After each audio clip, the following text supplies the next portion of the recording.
1 de Pedro 2, versículo 4. Irmãos, eu quero trazer essa palavra que tem por título o que é a igreja. O que é a igreja? O que é a igreja? E o meu objetivo, irmãos, é mostrar quão maravilhoso é fazer parte desta comunidade chamada Igreja de Jesus. Queria mostrar para você. Você fala, pastor, mas eu já sei que é bom, que é maravilhoso, mas eu queria deixar isso mais claro ainda para você nessa noite. E também, irmãos, com isso eu queria animá-los a valorizar ainda mais a igreja, a se envolver ainda mais com a igreja, a celebrar ainda mais a existência da igreja. E eu queria sim, sabe, irmãos, eu queria realmente poder ter a sabedoria e a direção aqui, uma unção muito especial, de poder trazer em seu coração nessa noite um sentimento assim de uau, que privilégio que eu tenho de fazer parte da igreja. Sabe por quê? Porque tem uma frase que nós vamos ler daqui a pouco, que ela diz assim, ó: vocês são geração eleita. Como é que uma pessoa é eleita? Como é que alguém é eleito? Ele é candidato a alguma coisa e alguém vota nele, não é? Não é assim? Alguém tem que votar para ser eleito, né? Você lembra quem que você votou? Você não quer nem lembrar, pastor. Tá bom, então esquece. Tenta melhorar da próxima vez, viu? Mas queria que vocês pensassem comigo assim, irmãos, ó. Você está aqui hoje, não só aqui, né, na Igreja Batista Boas Novas, você está aqui no reino, você está salvo, você está na igreja hoje, sabe por quê? Deus votou em você. Deus votou em você. Deus te elegeu, te escolheu. Então vamos ler a palavra do Senhor, depois vamos orar. À medida que se aproximam dele, Jesus, né? A pedra viva, rejeitada pelos homens, mas escolhida por Deus e preciosa para ele. Vocês também estão sendo utilizados como pedras vivas na edificação de uma casa espiritual para serem sacerdócio santo, oferecendo sacrifícios espirituais aceitáveis a Deus por meio de Jesus Cristo. Pois assim é dito na Escritura: eis que põe em Sião uma pedra angular, escolhida e preciosa. Aquele que nela confia jamais será envergonhado. Portanto, para vocês, os que creem, essa pedra é preciosa, mas para os que não creem, pedra que os construtores rejeitaram, tornou-se a pedra angular, a pedra de tropeço e rocha que faz cair. Os que não creem tropeçam, porque desobedecem a mensagem para o que também foram destinados.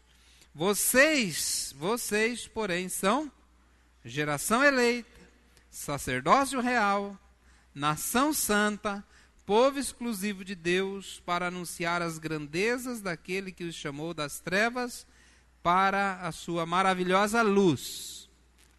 Antes vocês nem sequer eram povo, mas agora são povo de Deus. Não haviam recebido misericórdia, mas agora receberam. Eu vou ler de novo, versículo 10. Antes vocês nem sequer eram povo, mas agora vocês são povo de Deus. Não haviam recebido misericórdia, mas agora receberam. Amém, irmãos? Só a leitura desse texto já é uma injeção de ânimo, já é algo fantástico na nossa vida. Essa carta foi escrita mais ou menos no ano 65, 67. E essa carta, capítulo 1, versículo 1, diz assim: Pedro, apóstolo de Jesus Cristo, aos eleitos de Deus, peregrinos dispersos no Ponto, da Galácia, da Capadócia, na província da Ásia e na Bitínia. Então vocês veem que essa carta não é destinada a uma igreja, ela é destinada a uma região que tinha várias igrejas. Essa região você não conhece, você não conseguiu identificar aí, onde que fica a Galácia, a Capadócia, a província da Ásia e da Bitínia, hoje é a atual Turquia. Então essas igrejas eram formadas por sua maioria, e essa informação é muito importante para entendermos o texto dessa noite, essas igrejas eram formadas em sua maioria por escravos do Império Romano. Durante o Império Romano, haviam muitos escravos. E esses escravos se converteram e passaram a fazer parte da igreja. Contudo, de acordo com como narra o apóstolo Paulo em 1 Coríntios, capítulo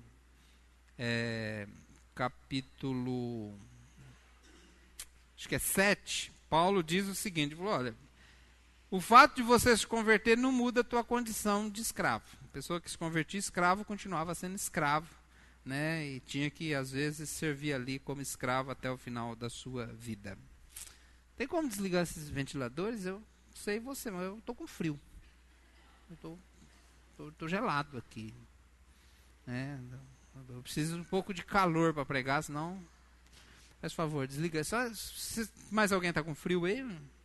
Pode desligar, deixa só os dois do fundo lá aceso não, ligado. Pode desligar esse também. Muito obrigado, irmão.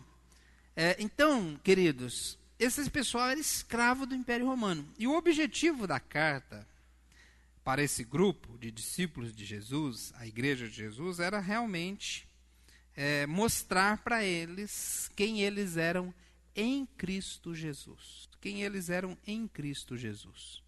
Pedro nos chama para se aproximar de Cristo. Olha só o que ele diz aqui no versículo 4. À medida que se aproximam dele, a pedra viva, à medida que se aproxima de Cristo Jesus, né? Vocês devem se aproximar de Cristo. Irmãos, nós precisamos se aproximar de Jesus. Amém? Pois só Jesus, ele é a pedra viva. Não apenas uma pedra viva, mas Jesus, ele é a pedra que dá vida. Vocês vão ver, olha aqui, ó.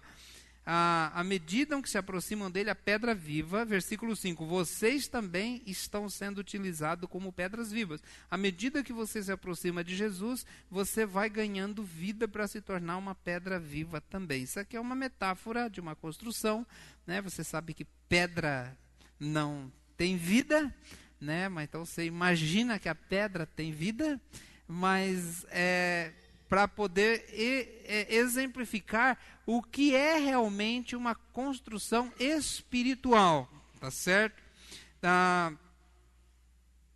Jesus, ele é a pedra viva. Para termos vida, precisamos de Jesus. Lá em João, Jesus, ele é o eu sou, lá de Êxodo. Em João capítulo 6, Jesus é o pão da vida. Aquele que está com Jesus, está em Jesus, nunca mais terá fome. Jesus, em João capítulo 8, ele é a luz do mundo. Ele diz, aquele que me segue não andará em trevas. João capítulo 10, ele é a porta das ovelhas. Ele diz que aquele que entra por ele encontrará abrigo e pastagem. Ele é o bom pastor, em João capítulo 10. Ele dá a vida pelas suas ovelhas, e deu. Em João capítulo 11, ele é a ressurreição e a vida. Aquele que tem Jesus não morre eternamente. Morre, mas provisoriamente. Não morre eternamente. Né? E aqui nós temos a verdade de que o perfeito amor de Cristo lança fora todo medo da morte. Porque como você pode ter medo de algo que não te aflige, que não te amedronta, porque Jesus é a vida. Em João capítulo 15, Jesus é a videira verdadeira. Quem está em Jesus produz fruto. Não, ele produz muito fruto. Porque sem mim, nada podeis fazer. Jesus é a pedra principal de esquina. O que significa isso? Que Jesus é o fundamento da igreja, o alicerce da igreja. Ele sustenta a igreja. A igreja está edificada em Jesus. Sem Jesus não há vida. Sem Jesus não há nada. Não há nada. É o que eu quero mostrar essa noite.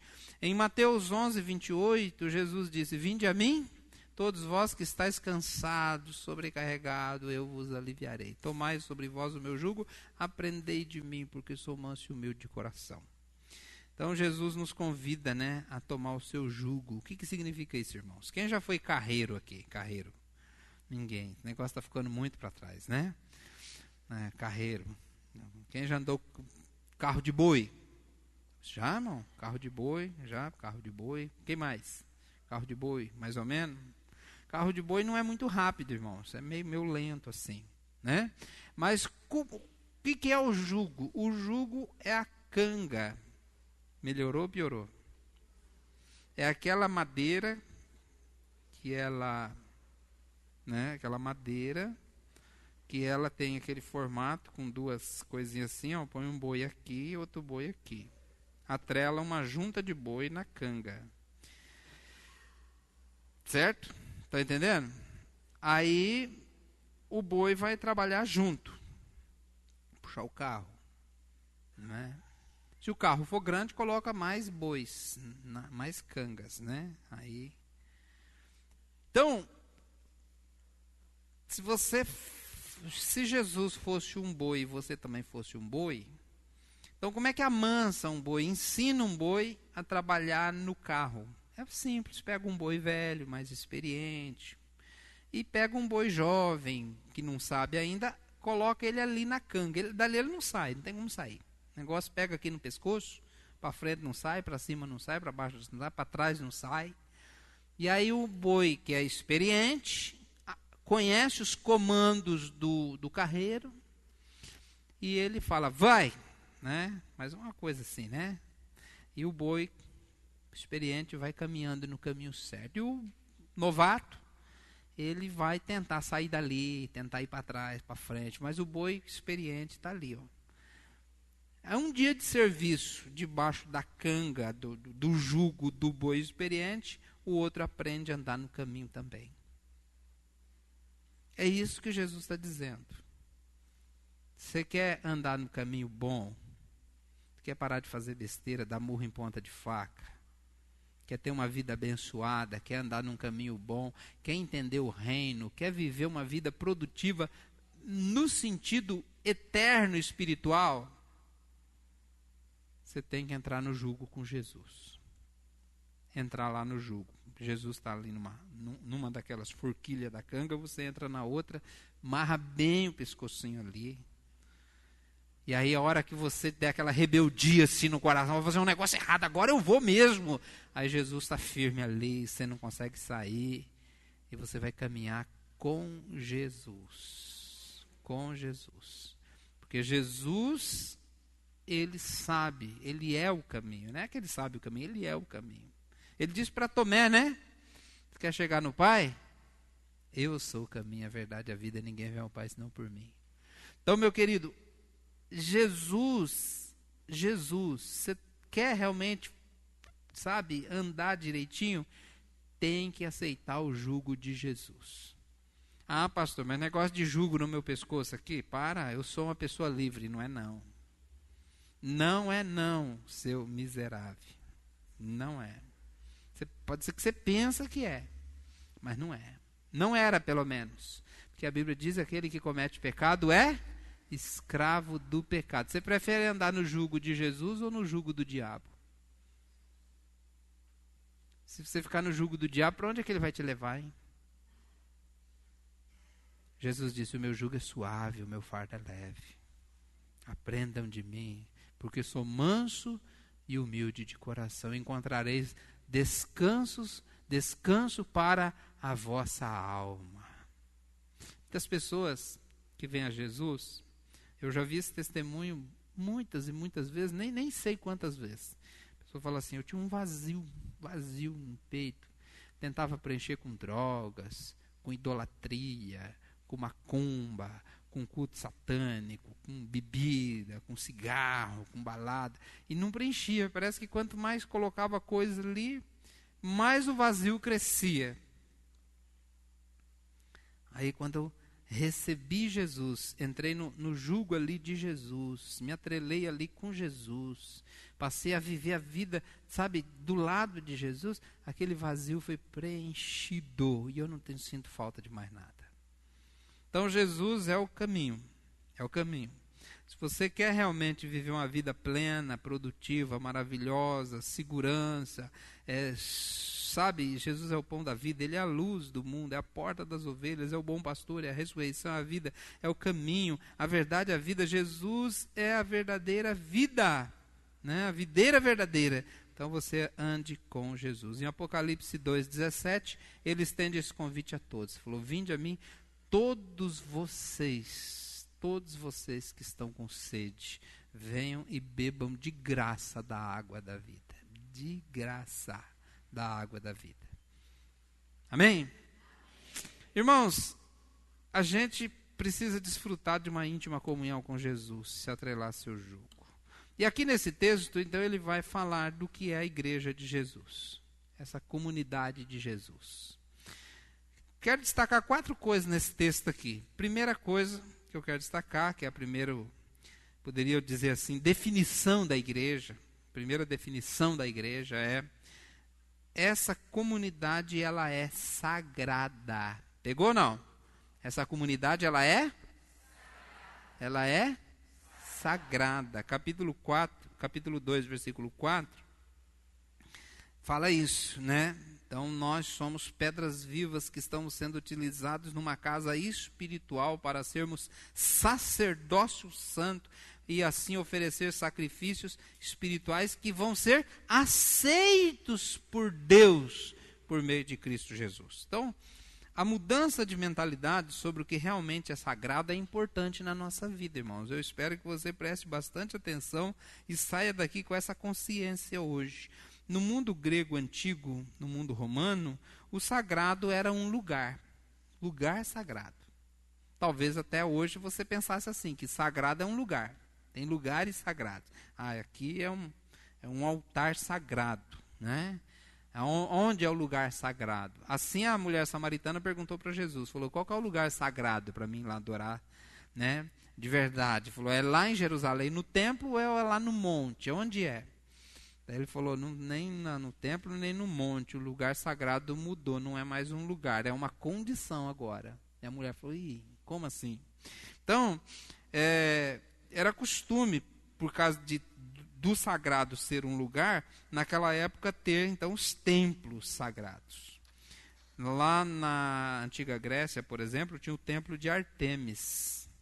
Ela tinha 127 colunas de 20 metros de altura, cada uma feita de pedra maciça.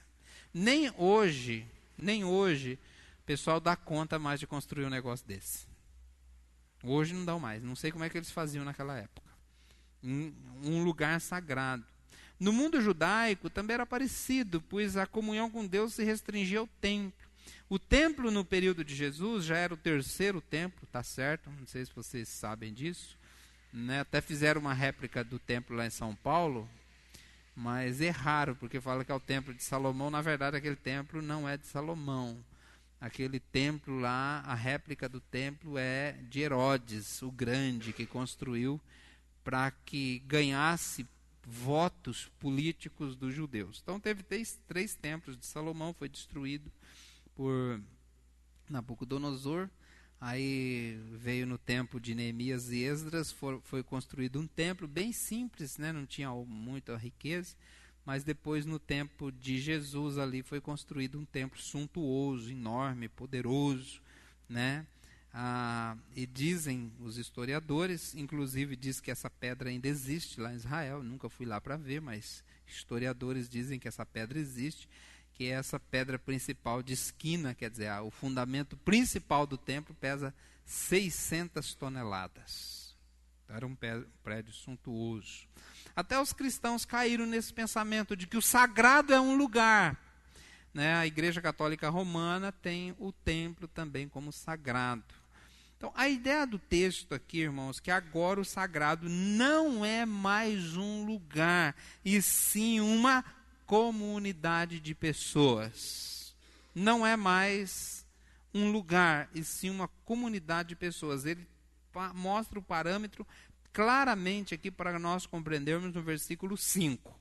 Vocês também estão sendo utilizados como pedras vivas na edificação de uma casa espiritual. Então, isso aqui é uma metáfora, irmãos. É uma metáfora. Uma casa espiritual. Para serem o quê? Sacerdócio santo. Nesse templo vai ser oferecido sacrifícios espirituais. Então não vai morrer cordeirinho de verdade, ter sangue, ter ali.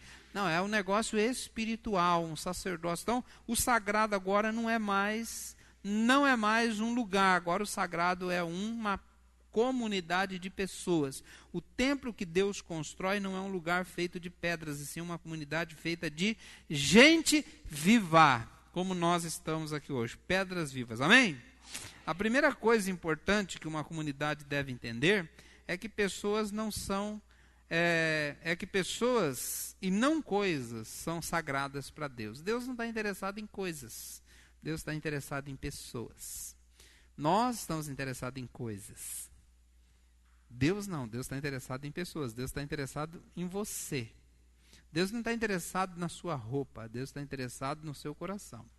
Deus não está interessado na forma do nosso templo, Deus está interessado, aqui da nossa sede, né? Deus está interessado na nossa vida, no nosso corpo, na nossa vida. Amém, irmãos? Os irmãos estão entendendo?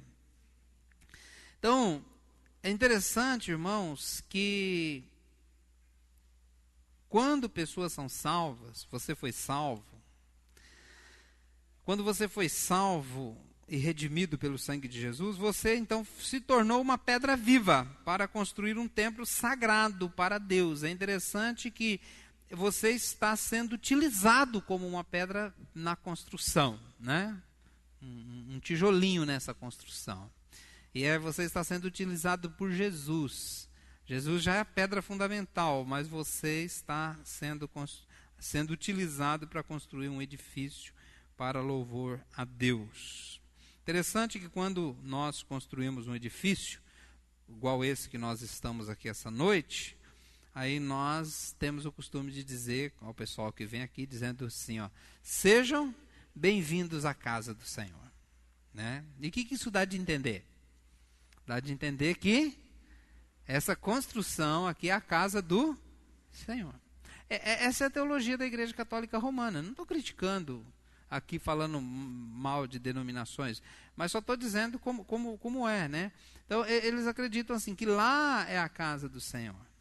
E você acredita que aqui é a casa do Senhor? Sim, nós acreditamos que nós que estamos aqui somos a casa do Senhor. Nós que estamos aqui somos a casa do Senhor. Aqui não é a casa do Senhor. Aqui é a casa que se reúne a casa do Senhor. Certo? Porque Deus não habita em templos feitos por mãos. E esse aqui foi feito por mãos. Deus habita na igreja dele de uma forma espiritual. Amém? Está entendendo? Sim ou não? Então Deus está interessado em pessoas, não em templos. É triste, irmãos. Porque pessoas brigam, lutam por rituais. Pode perceber que a briga que existe às vezes entre evangélicos, é até chato dizer isso, né, que existe uma briga entre evangélicos por causa de rituais. Na última ceia, eu fiz um ritual diferente aqui na ceia. Quem está lembrado?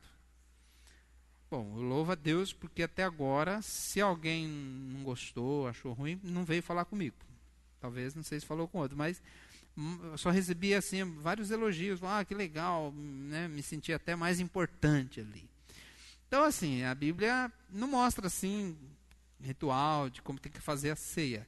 A gente fez, por exemplo, então pessoas brigam por causa dessas coisas. Então, graças a Deus, ninguém brigou por causa disso. Mas brigam por causa de rituais, por causa de usos e costumes. As pessoas brigam por causa de lugares. As pessoas brigam, perdem o referencial do que realmente importa numa igreja. Então, passam a valorizar muitas coisas numa igreja e esquecem do que realmente importa numa igreja. O que realmente importa numa igreja, irmãos? Pode falar, se você souber. O O que realmente importa numa igreja? São as pessoas. Porque a igreja é as pessoas. A igreja é feita de pessoas, pedras vivas. Amém? Segundo lugar, irmãos, essa comunidade é o contraste do mundo. Versículos 6 a 8, né? Esse texto nos surpreende, porque conta uma história tão bonita. Agora que vocês acabaram de ouvir, até se sentiu mais importante, né? Somos a igreja, somos uma comunidade de pedras vivas. Deus se importa conosco, Deus nos está estruturando a igreja em torno da minha própria vida, né? Então, de repente, você vê que essa história tão bonita podia acabar ali no viveram felizes para sempre. Mas não é o que diz no versículo 8. Olha o que diz no versículo 8. A pedra que de tropeço e rocha que faz cair. Os que não creem tropeçam porque desobedecem a mensagem para os que também foram destinados. Eu não sei o que você entendeu aqui. Mas, mesmo que não entendeu tudo, você percebeu que não é um negócio muito legal. Sim ou não? Não percebeu que não é um negócio muito legal, né? Pedra de tropeço e rocha que faz cair. Quem que é essa pedra de tropeço e rocha que faz cair? Hã? É Jesus. Ô, pastor, puxa vida, mas eu pensei que Jesus era o que dava vida, que regenera, que traz, né, alegria. Não uma pedra de tropeço, uma rocha de escândalo, uma rocha onde as pessoas vão tropeçar e ser destruídas. Pois é, meu querido. Mas o que ele está querendo dizer aqui, irmãos? O problema é que nós somos condicionados a pensar e viver de forma egoísta, pensando e buscando apenas os nossos próprios interesses, né? O marketing humano, moderno, o desenvolvimento do marketing, ele realmente leva as pessoas a supervalorizarem o seu ponto de vista, o seu conforto, os seus desejos. Mas com Jesus as coisas não funcionam desse jeito. Por quê? Pense bem, o que Jesus nos ensinou? Nos ensinou a repartir o que temos. Nos ensinou a amar os irmãos. E não só os irmãos, nos ensinou a amar os inimigos. A orar e abençoar os que nos perseguem. A repartir nossa comida. Nos ensinou a acolhermos as pessoas que são diferentes de nós. Né?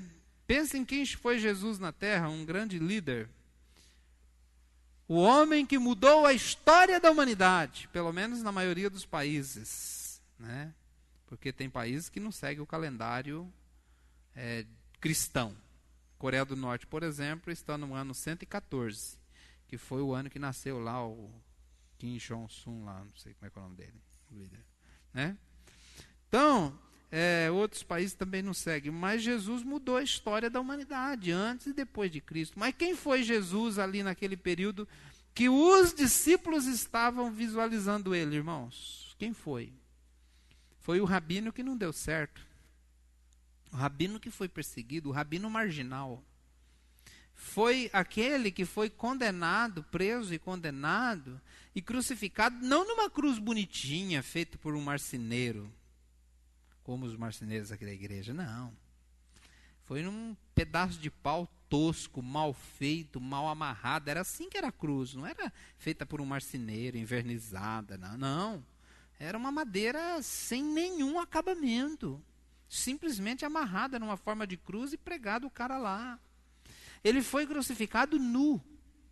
É claro que nos quadros eles não colocam uma toalhinha e tal, mas não tinha. Ficou nu. Era uma coisa assim horrível, irmãos.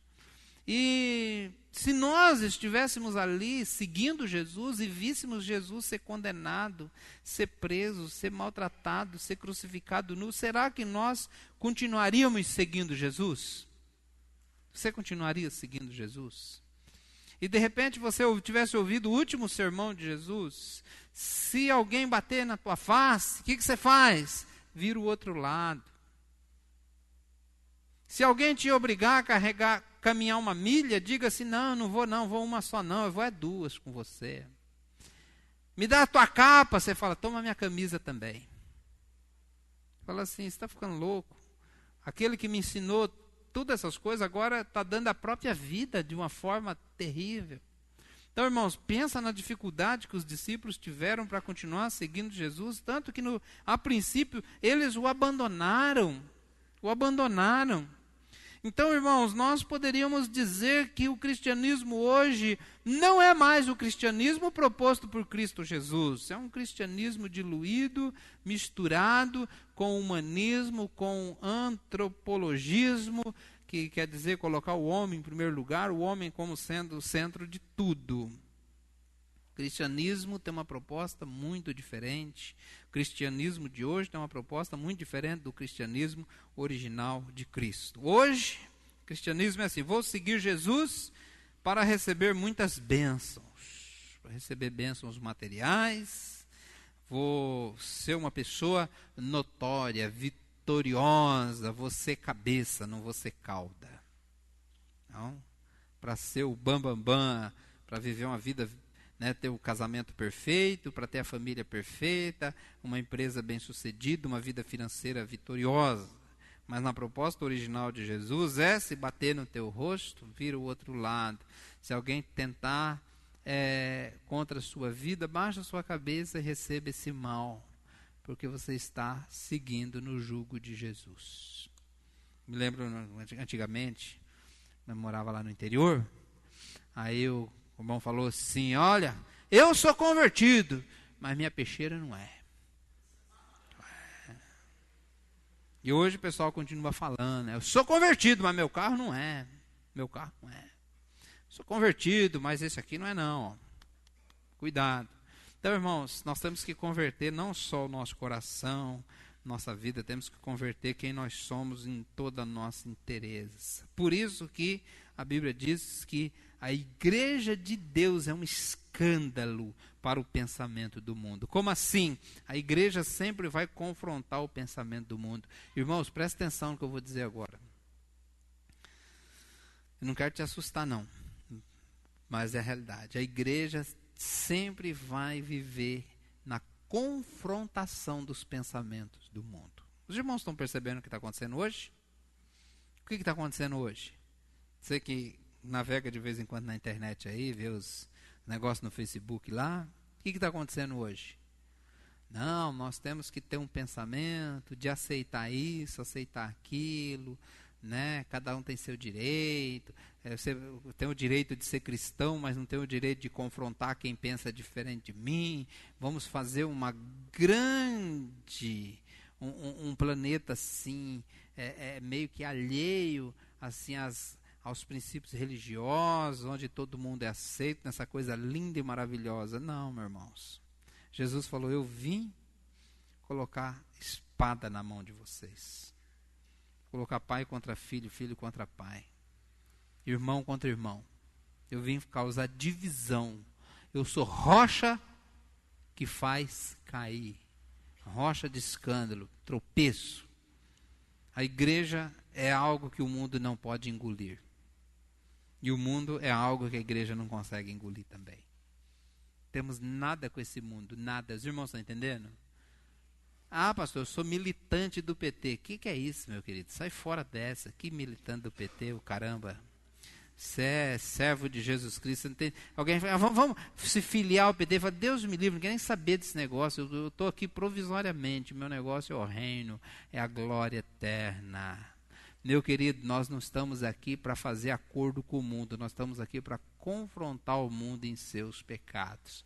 Mas, pastor, eles podem nos perseguir. Irmãos, podem e vão. Mas Jesus é a rocha de escândalo para os que não creem. Para nós é a vida. Nós somos o bom perfume de Cristo.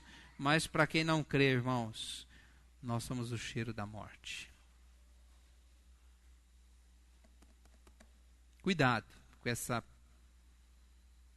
discurso do politicamente correto.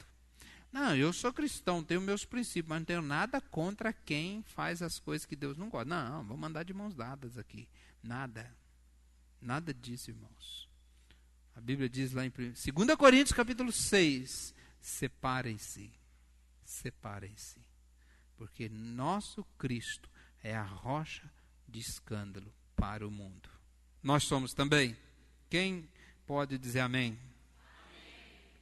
Irmãos, além disso, a proposta de Jesus é complicada porque ela exige uma tomada de decisão. Jesus já disse lá, igreja de Laodiceia, que ele falou assim: vocês estão em cima do muro, vocês são morno. Eu não aceito quem está em cima do muro, você tem que tomar uma decisão. Nós insistimos nisso, tem que tomar uma decisão. Você já tomou uma decisão? Não, pastor, eu ainda estou em cima do muro. Ou você é de Cristo ou você não é de Cristo. Quem está em cima do muro, uma hora cai para um lado ou para o outro. Provavelmente você vai cair para o lado do mundo, se está em cima do muro. Então não podemos... Eu penso também que quem nunca tomou uma decisão ao lado de Jesus é porque no seu coração já tomou uma decisão ao lado do mundo. Quem não tomou uma decisão, já tomou uma decisão no sentido de que ele não quis Cristo. Então, meus irmãos, a vida está na graça bendita de Deus que nos atinge e transborda de modo que a gente abre mão da vida porque nós achamos a pérola de grande valor.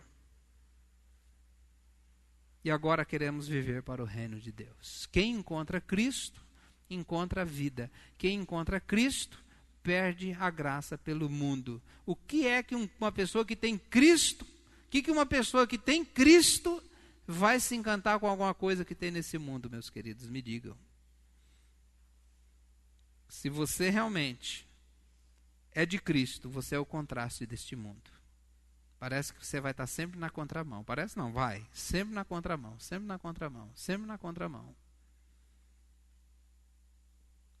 Terceiro lugar, essa comunidade tem a função de evangelizar. Versículo 9. Vocês, porém, são geração eleita, sacerdócio real, nação santa, povo exclusivo de Deus, para anunciar as grandezas daquele que os chamou das trevas para a sua maravilhosa luz. Essa comunidade tem como função ser sacerdócio real, ou seja, tem a função de ministrar ao coração dos que estão lá fora, para os perdidos, o evangelho do Senhor Jesus Cristo.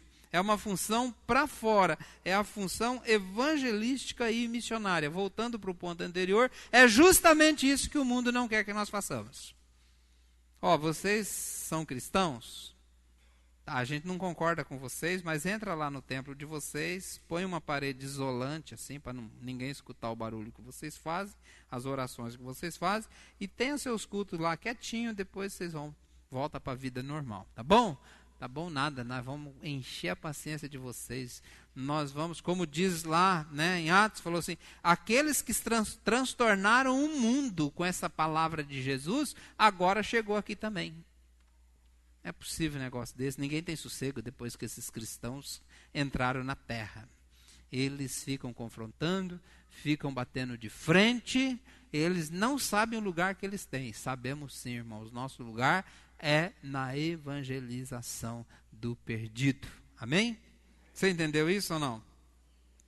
A finalidade dessa comunidade é evangelística e missionária. A finalidade da igreja é contar para todo mundo o que acontece com aquele que se rende a Jesus. Se rende a Jesus, né? Como alguém disse, contar como Jesus é da hora, como Jesus é legal, como Jesus realmente é aquele que satisfaz. Irmãos, nós somos convidados não a proclamar compêndios teológicos ao mundo. Presta atenção, nós não somos convocados a proclamar compêndios de teologia às pessoas. Nós somos conclamados a contar a nossa própria história.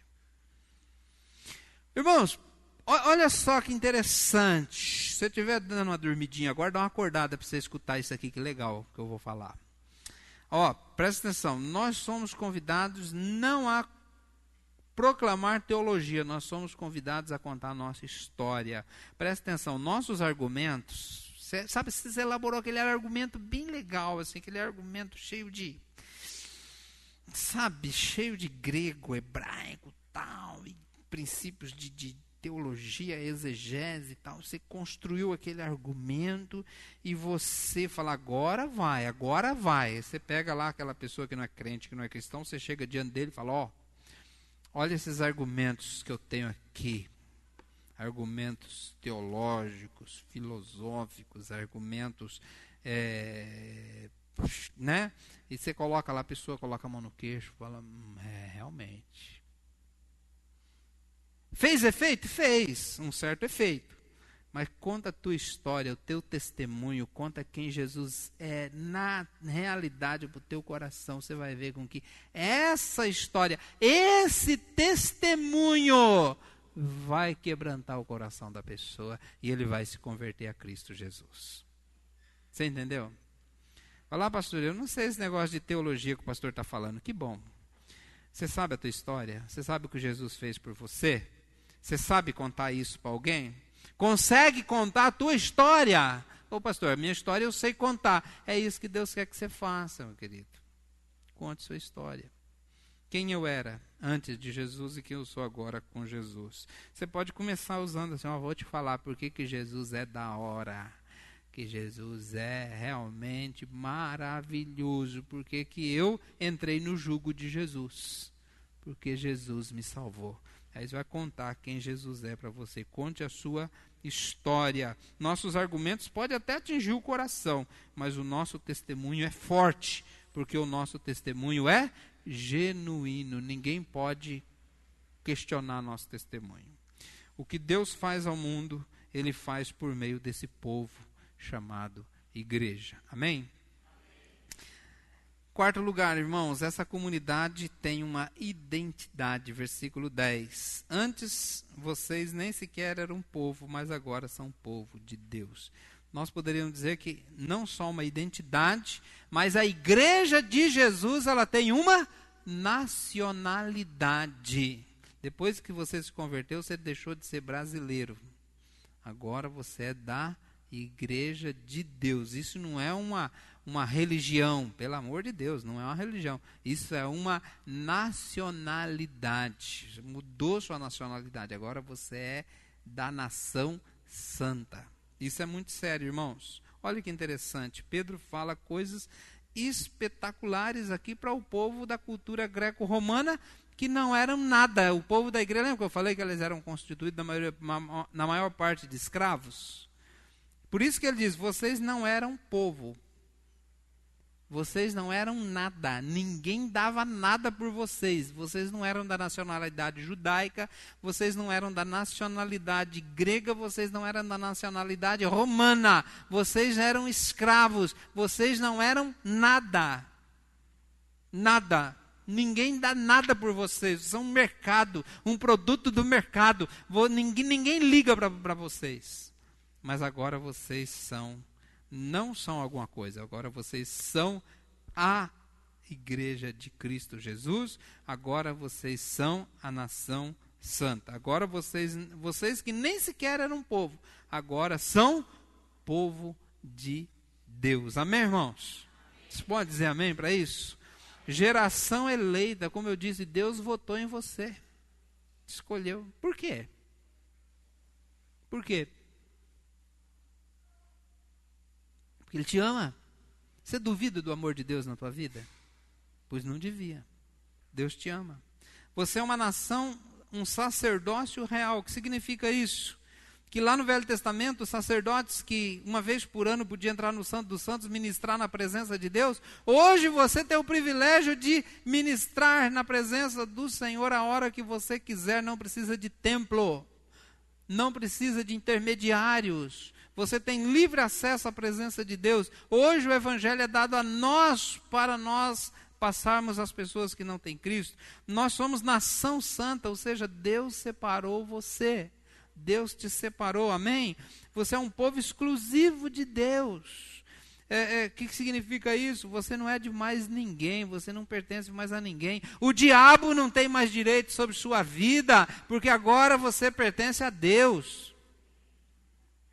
Você é uma testemunha de Deus para anunciar as grandezas daquele que o chamou das trevas para a sua maravilhosa luz. Ou seja, você é um instrumento de Deus para fazer a obra da obra dele, falar dele, para contar a todos quanta diferença ele fez na sua vida. Antes vocês nem sequer eram povo, mas agora são povo de Deus. E ele termina dizendo, irmãos, no versículo 10, uma coisa fantástica. Olha o que ele diz aqui.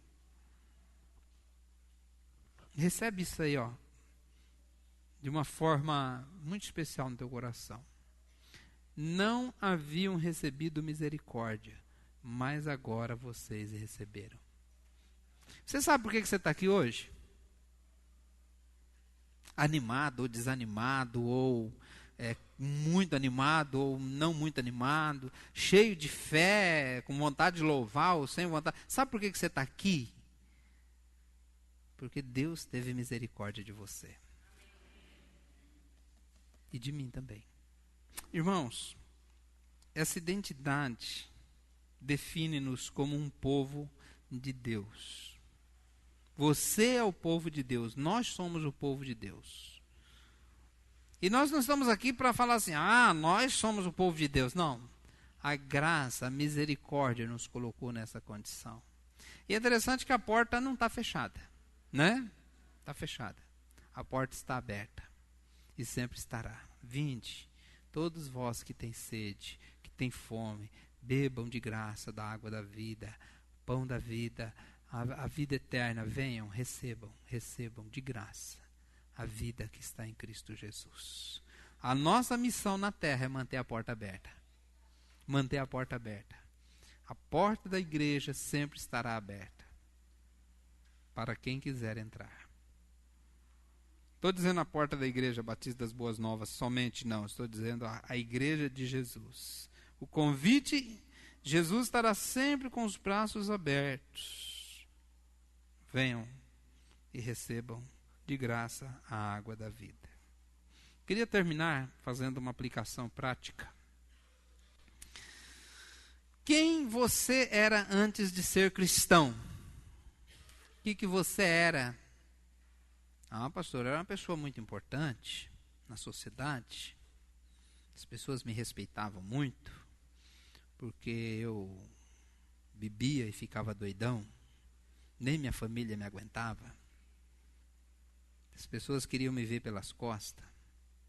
Eu adorava ídolos, adorava demônios. Eu fazia macumba. Eu vivia brigando com os outros. Não sei quem você era antes de Jesus. Talvez era só um João ninguém mesmo no meio da multidão. Né? Nem minha mãe gostava muito de mim, pastor. Se a mãe não gosta, imagina os outros. Então, não sei quem você era. Mas, irmãos, olha só, assim como esse povo aqui da Capadócia, Galácia, Ponto da Bitínia, eles eram escravos, você também era escravo antes de Jesus. Você também era escravo antes de Jesus. Era escravo do pecado, morto em delitos e pecados. Você era um escravo. E ninguém dava nada por você.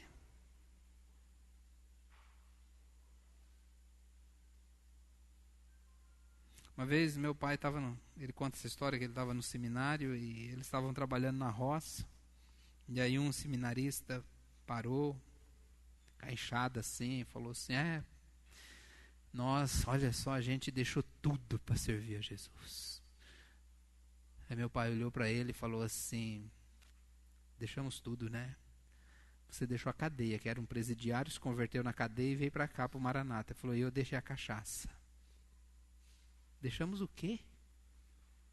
O que uma pessoa deixa para servir a Jesus, meus irmãos? Uma vida miserável, uma vida de pecado, uma vida infrutífera, uma vida de pecado. Nós que estamos aqui, irmãos, não deixamos nada. Nós fomos redimidos e ressarcidos, não, fomos abençoados com a vida eterna em Cristo Jesus. Agora nós que não éramos nada, agora somos povo de Deus, nação santa. Mas o problema, irmãos, é que muitas vezes nós não damos valor nisso que nós temos. Eu ouvi um testemunho que eu achei muito bonito. do Roy, ex-Menudo. Quem era fã do Menudo aqui? As irmãzinhas que tem mais de 40 aí, que era fã do Menudo, né? Não se reprima, não se... Você era fã do Menudo, né, irmã? Pode falar. As mais novas aí, abaixo de 40, talvez não lembra não, mas as... Aí entre 40 e 50 era fã. Quem tinha pôster do Menudo no guarda-roupa? Então tinha o Roy. Quem era apaixonada pelo Roy aqui? Não precisa falar não, senão o marido vai ficar com ciúme. O Roy foi Menudo, foi um dos grupos que mais vendeu disco. Foi um sucesso, vocês lembram disso aí? O pessoal mais antigo lembra, né? Acho que dificilmente depois do Menudo outro grupo causou tanto impacto no mundo como eles causaram, né? Vieram outros, mas eu acho que não naquele negócio, daquela que foi o Menudo, dificilmente teve outro grupo. Eu ouvi um testemunho do Roy. O Roy, ele se converteu a Cristo Jesus, amém? Se converteu a Cristo Jesus e ele quer divulgar o evangelho por meio da música. Ele falou, olha, não quero ganhar dinheiro com isso, eu quero divulgar Jesus por meio da música. Né? Um homem financeiramente pobre hoje, mas raça eleita, sacerdócio real, nação santa, povo escolhido, né, na igreja de Jesus. Então ele falou o seguinte, aí perguntaram para ele, falou assim, conta para nós aí, como é que era ser menudo, né? A palavra menudo vem do espanhol, quer dizer miúdo, né? Vem de uma comida mexicana que é miúdo, tipo sarapatel, essas coisas, né? Miúdo. Ou criança, né? Miúdo também, mas falou, como é que era ser um desse menudo aí? Ele falou assim, mas falou com uma expressão assim, muito ruim. Ele falou assim, era uma droga. Foi a pior experiência da minha vida. Se eu voltasse, eu fugia disso. Ele falou, e o glamour, tal, foi tudo fachada. Ele falou, foi a pior época da minha vida. Fama, um monte de coisa errada que eu fazia, uma vida desgraçada, não tenho saudade. Ele falou, não gosto nem de lembrar, Deus me livre. Ele falou, hoje eu sou feliz em Cristo Jesus, hoje eu encontrei a verdadeira felicidade, encontrei Jesus na minha vida. Ele falou, agora sim, encontrei o caminho verdadeiro. Mas às vezes você pensa, uau, o cara teve tanto sucesso. Talvez até você aí fica pensando, se eu fosse um músico de sucesso, ia ganhar muita grana, né? Não tem problema com isso não. Mas olha o testemunho de quem ele foi. Falou, minha vida, aquilo foi uma droga. Uma droga. Eu não gosto nem de lembrar. Tenho um pingo de saudade daquilo, nada. Não gosto nem de falar. E meus irmãos, o que essa comunidade aqui, que é a sua comunidade, que é a sua casa espiritual, não estou falando do prédio, estou falando das pessoas, esse irmãozinho que está do seu lado aí, sua célula, o que essa comunidade representa para você? Eu não estou falando, irmãos, daqui da forma com que fazemos culto, das nossas tradições, não estou falando disso, estou falando da igreja, das pessoas. O que essas pessoas que estão aqui representam na sua vida? Qual a importância que você dá por fazer parte desta comunidade? Acho que ajuda se você olhar para o teu passado, quem você era e quem você é agora, em Cristo Jesus. Vamos baixar nossa cabeça, vamos falar com o Senhor. Queria que você agradecesse a Deus por Ele ter te salvado. Faça uma oração agora e agradeça a Deus pela tua salvação e por Ele ter te colocado como uma pedra viva na igreja de Cristo Jesus. Meu Deus, meu Pai, quero te louvar. Deus, porque nós somos pedras vivas numa casa espiritual e nós estamos aqui juntos. Obrigado, Pai. Obrigado, Deus. Eu não sei, meu Deus, quantos que estão aqui realmente são regenerados e salvos, já aceitaram o jugo de Jesus em suas vidas. Assim como o testemunho do Roy, que ele disse que antes ele não tinha nada, tinha tudo, mas não tinha nada. Hoje ele tem tudo porque tem Jesus. E assim aquela pessoa que estiver aqui essa noite, sem Cristo, que possa também sentir a necessidade de se render a Jesus, em nome de Jesus.